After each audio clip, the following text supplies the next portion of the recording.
अस्सलाम वालेकुम। आज हम बिजनेस न्यूज़ को डिस्कस करने जा रहे हैं और इस बिजनेस न्यूज़ में हम पाकिस्तान की इकोनॉमी, पाकिस्तान की जो मार्केट है, उससे रिलेटेड जो हमारे पास अपडेट्स हैं उसको हम डिस्कस करेंगे। ठीक है, तो फर्स्ट हमारे पास जो न्यूज़ है वो है IMF has projected the growth of Pakistan economy to 1.5%। अच्छा, जैसे कि हम हमारे नॉलेज में है कि ये जो पेंडेमिक चल रहा है, कोरोना वायरस के नाम से जो वायरस है, इसके आने के बाद पूरी दुनिया की इकोनॉमी जो है वो डिस्टर्ब होती है और पूरे दुनिया की इकोनॉमी पे इसका एडवर्स इम्पैक्ट हमें नज़र आता है।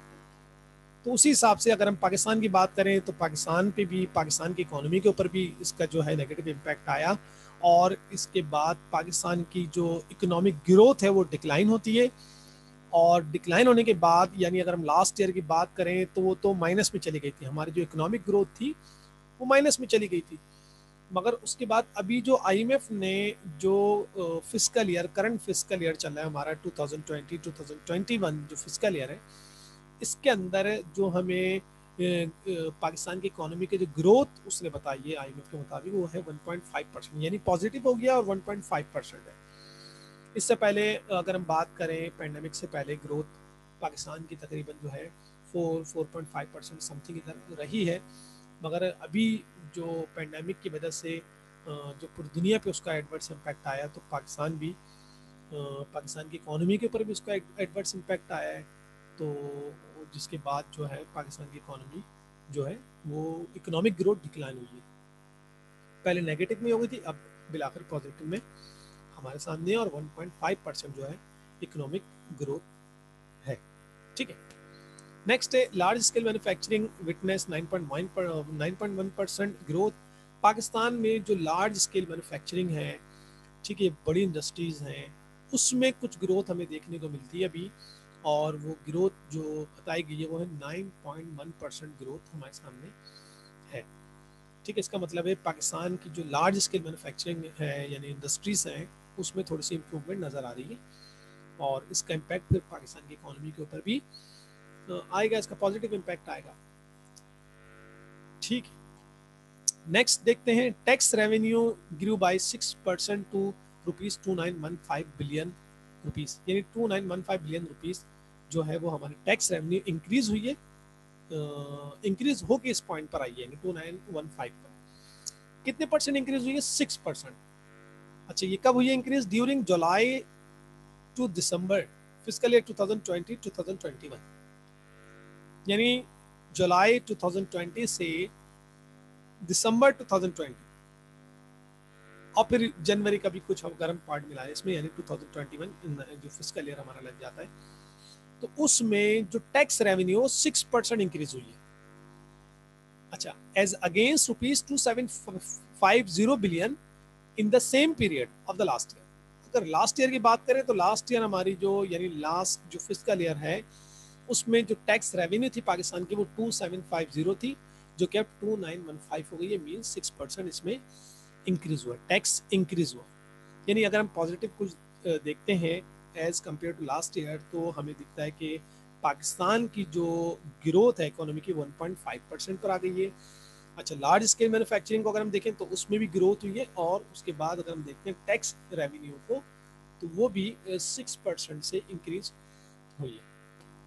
नेक्स्ट, CPI, एक जो कंज्यूमर प्राइस इंडेक्स, ये इन्फ्लेशन को कैलकुलेट करने का, इसको मेजर करने का इंडेक्स होता है।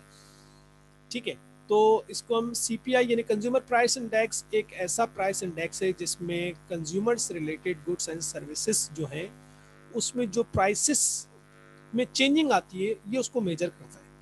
ठीक है, यानी कंज्यूमर से रिलेटेड जो गुड्स एंड सर्विसेज हैं, ठीक है, तो उसमें जो चेंजिंग आती है उसको मेजर करता है CPI, कंज्यूमर प्राइस इंडेक्स।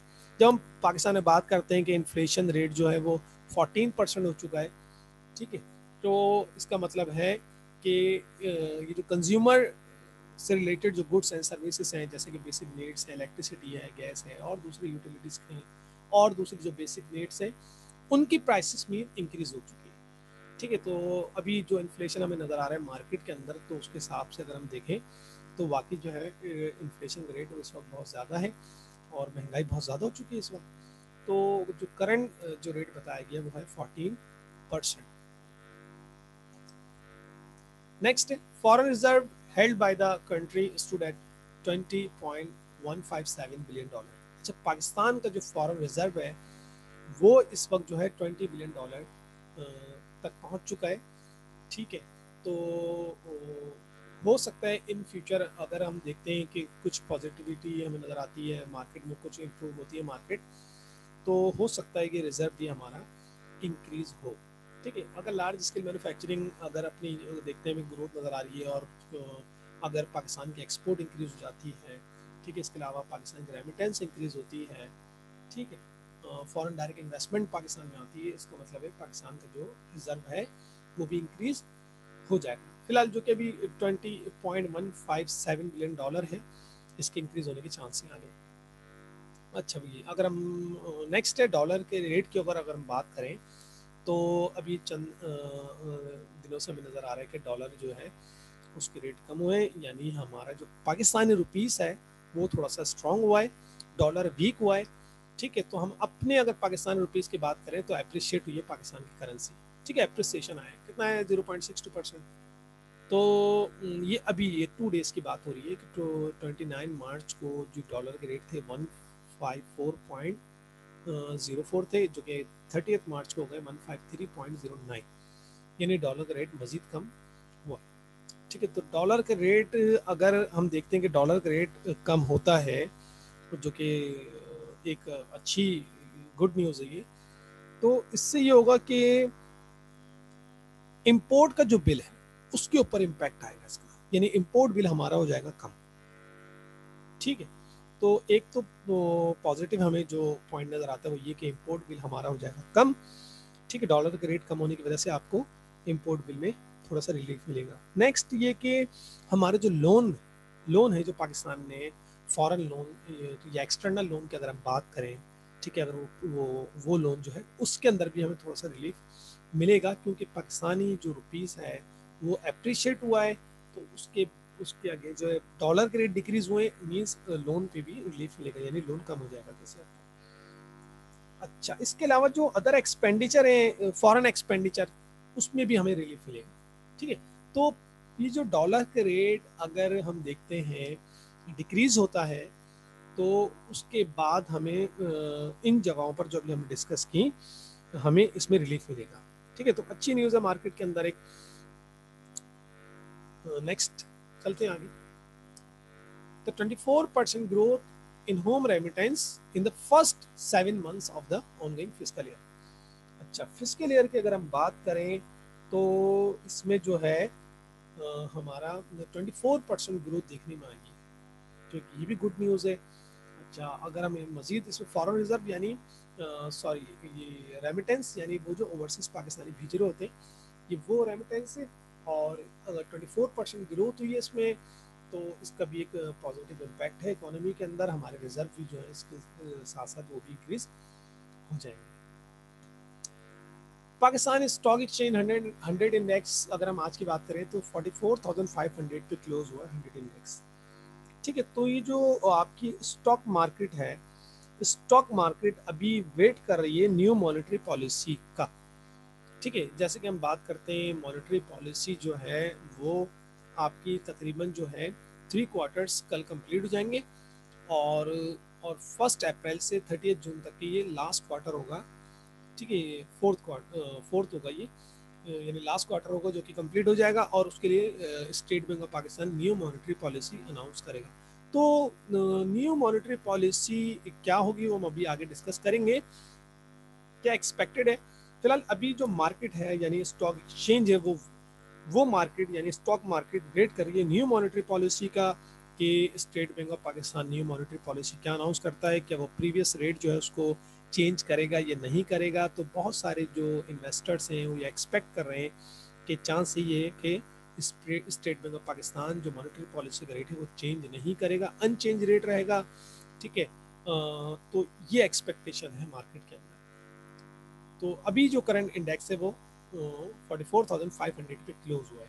ठीक है, अगर पॉजिटिविटी आती है यानी अगर वो रेट चेंज नहीं होता है तो हो सकता है ये पॉइंट्स भी इसमें भी चेंजिंग आए, मार्केट में हमें इम्प्रूवमेंट नजर आए।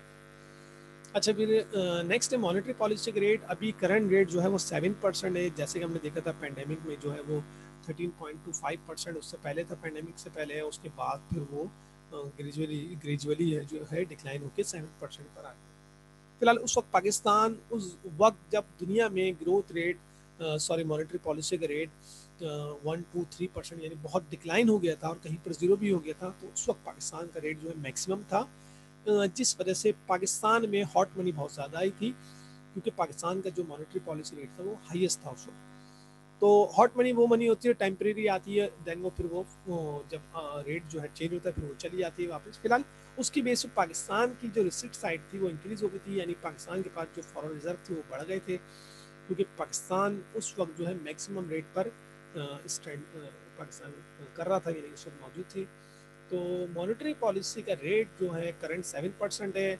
जैसे कि अभी हमने डिस्कस किया, मार्केट वेट कर रही है कि जो मॉनेटरी पॉलिसी है उसका रेट जो है अनचेंज होगा। हो सकता है स्टेट बैंक ऑफ पाकिस्तान जो लास्ट क्वार्टर रह गया अभी हमारा 1 अप्रैल से 30 जून तक की, हो सकता है मॉनेटरी पॉलिसी का रेट उसमें चेंज ना करे। तो इसका यह है कि मार्केट पे इसका पॉजिटिव इम्पैक्ट आएगा।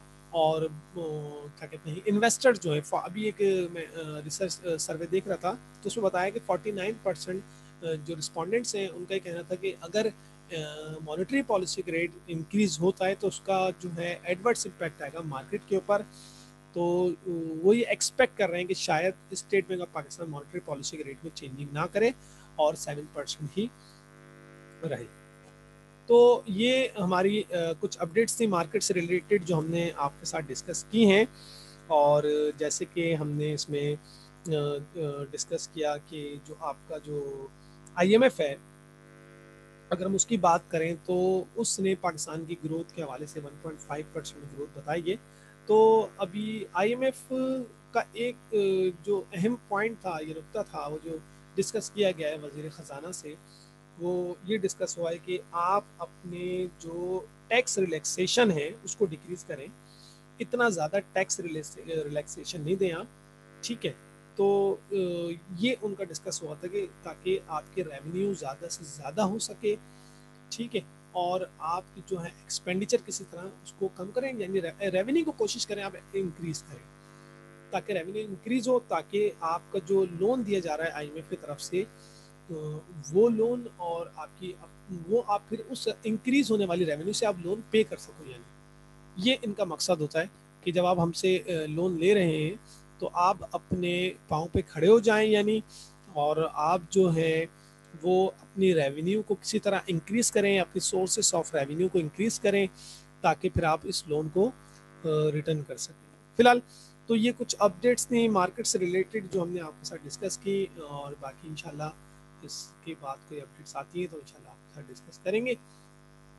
Hope you like this video, thank you very much, अल्लाह हाफिज़।